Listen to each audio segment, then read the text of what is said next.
Welcome, sports bettors from around the world. We are back, and it is Turkey Day. Welcome to the show, guys. It's Sports Gambling Daily for the Thursday. My name's Jared. That's Philly over there, and we're going to go over some NFL today. I know, right? Because we can't go over the NBA card today. Isn't that right? It's true. They didn't give us any today. They decided to go 14 last night and said, fuck you today. It's only football. So that's all right, though. I had a lot of fun with doing the NFL just the same. And I think we have a pretty good idea what's going on here. Sorry, phone was slipping a little bit. Yeah, no problem. NBA is a lot of fun. But, hey, it's nice to change it up just a little bit. We got 3 NFL games today. And I see some good matchups here. I think I see a couple of decent advantages we can get into, and I'm excited to get into it, Philly. Yeah, absolutely, for sure. I mean, three games on Turkey Day, man. I love what the NFL does. It lets you kind of watch games in between meals and ignore your family because that's what it's all about. And that's only football today. I didn't take a nap during the Cowboys game because nobody cares, and then you move on to the Falcons Saints game. Nah, I'm playing, guys, but. Hey, guys, SGD is on fire. And let me tell you, someone else is on fire. Part of SGD Nation is Vegas Big Mon over there. This is my man. You guys got to watch his videos. 12-2 in his last 2 days. Guy is straight money over there, Philly. He went 5-1 yesterday, 7-1 the day before. So, guys, if you're not watching Big Mon's videos, you guys are missing out. Yeah, no doubt. He's definitely hot. There's no doubt about it. And that's a beautiful thing, man. You just, sometimes you're seeing the card really clearly and you take advantage for sure. Joe won his video play yesterday as well. He had Nebraska plus 2.5, easy money.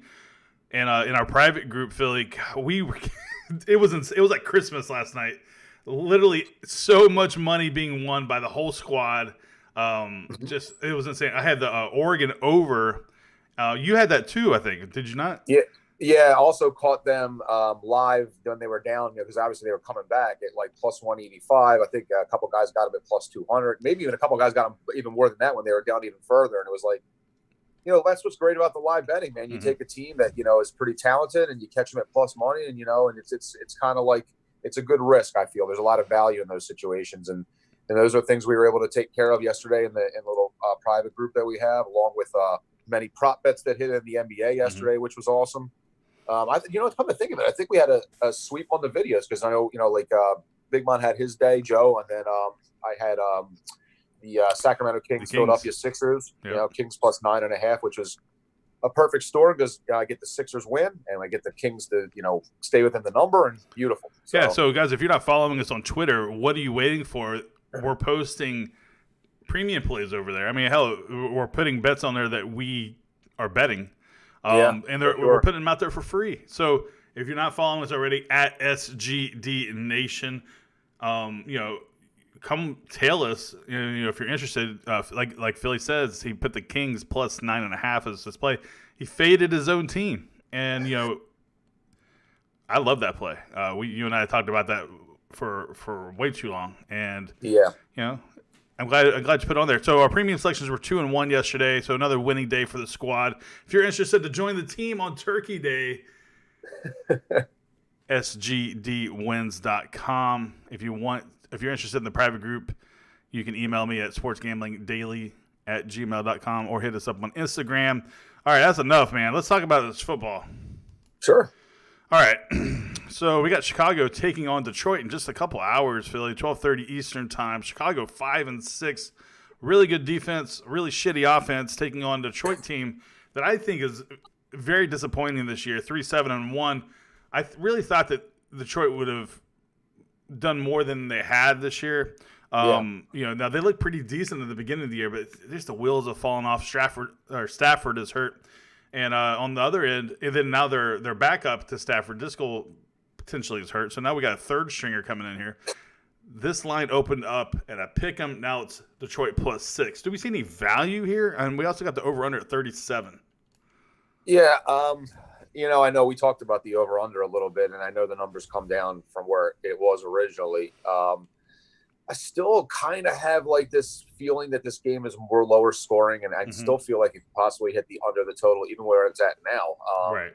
like you said, with the third string quarterback, you obviously have a really stout defense on the other side coming at him. And I don't expect Chicago to give up much. And frankly, I'm not a believer in Trubisky. Played a little better in the second half of last game, certainly. And I mean, I'm not a big believer in what they're doing. They haven't scored a lot of points.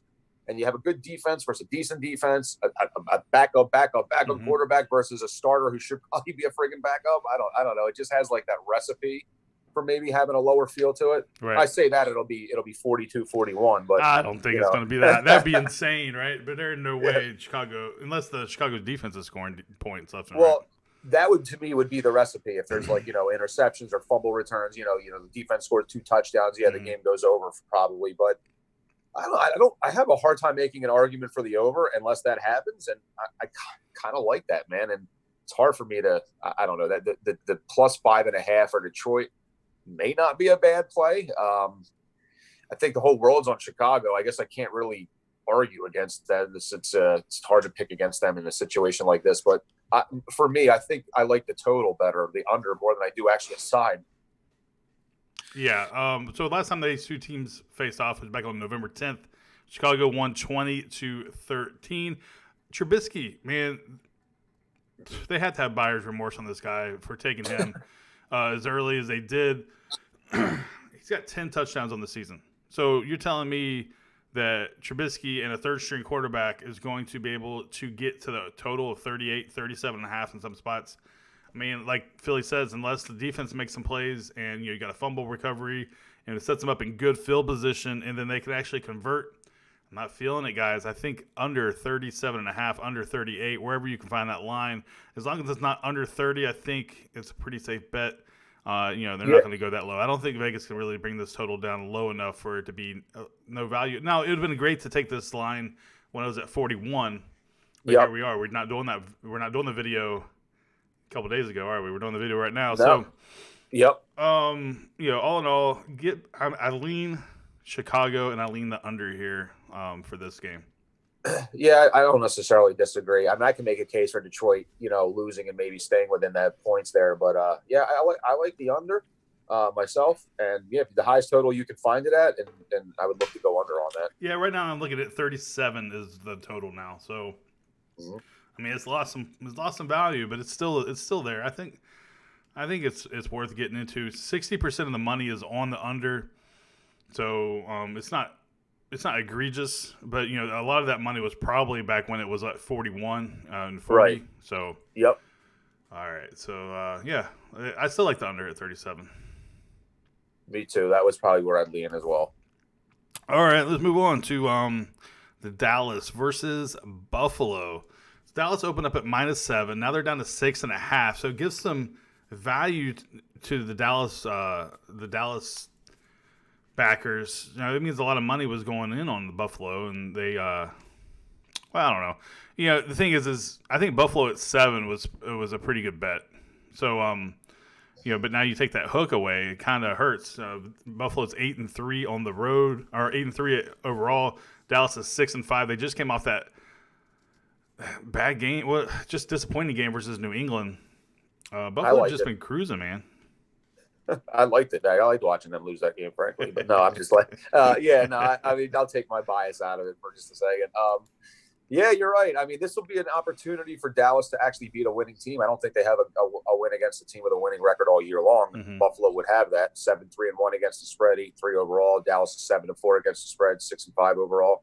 I mean, I'll give Dak some credit, man. He's had a really nice year. He's very, very much improved. There's no question about it. He's got the Cowboys in a position to, if they can take care of business, they can win another title. I'm sort of hoping that there's a little blip in the road and maybe the Eagles can have meaning towards the end of the year. But yeah, with this game here, Cole Beasley's got a little revenge on the mind, maybe. I don't know. It's an intriguing matchup for sure. I don't know, man. I mean, as much as I know that Dallas is probably going to win this game, probably stays within the number. I can kind of see a situation where Buffalo might get it done, man.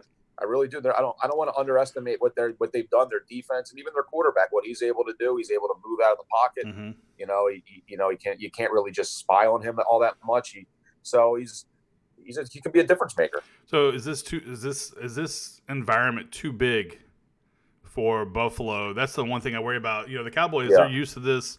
Amari Cooper, he went off last Thanksgiving, 180 yards, 2 touchdowns, but that was over the Washington Redskins. Here you got Buffalo with a much better defense. Yeah. I kind of lean the Buffalo Bills here. I liked them better when they were +7. Now they're +6.5. Sure. So if I were going to take the Bills, I probably would buy the hook just so I'm not going to have indigestion on Turkey Day. I'm not a big believer in the Cowboys. They got too much stuff going on behind the scenes there too. People are calling for, Jason Garrett and I don't know. That's every year. It's like every year though. I mean, but yeah, it just feels like a little more now. I feel like it's gotten to the point where it's like, okay, we can't do this anymore. And yeah, I guess we'll see. So what's your leans on this one? So I probably lean Dallas figuring out a way to win the game, I suppose. But I mean, truthfully, I think it might be close enough where the +6.5 holds true. Mm-hmm. I can see it being like a 3-point game or something like that. I think it's going to be a kind of a tight back and forth sort of, maybe even a little bit of a defensive game potentially. Right. But time will certainly tell. I think it's a certainly intriguing matchup. I don't really have a feel. The total, it's 47 right now. Buffalo's got a decent defense, man, but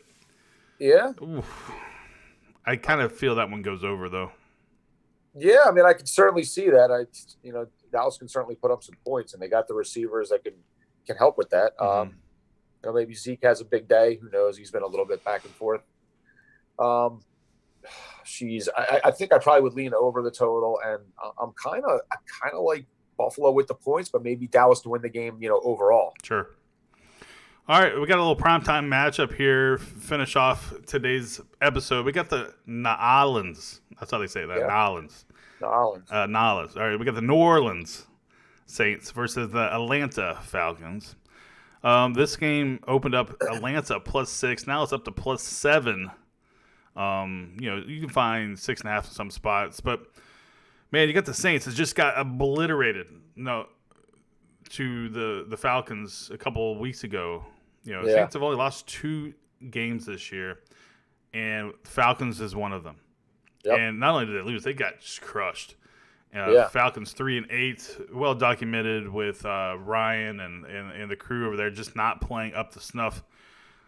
Man, you and I were talking. I think the Saints come in here and take care of business with this one and get a little revenge and maybe even step on their throat a little bit because of that disastrous game a couple weeks ago. Yeah, that certainly would you would feel would put them in a position not to overlook this spot. I mean, obviously, if they would have taken care of business the first time around, maybe they sleepwalk through this game, but I just don't see that happening. The 7, I'm not going to lie, the 7 gives me a little bit of pause.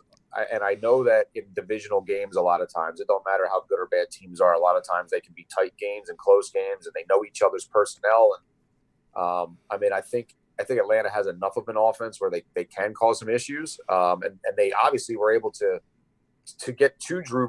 Was it Brees in that game? Yeah, Brees did play that game. I was trying to think if he was back yet. Yeah, he was back. They were able to get and they sacked him a few times. And I believe we talked about a couple offensive linemen potentially being out for New Orleans. Mm-hmm. So that's that could be a problem.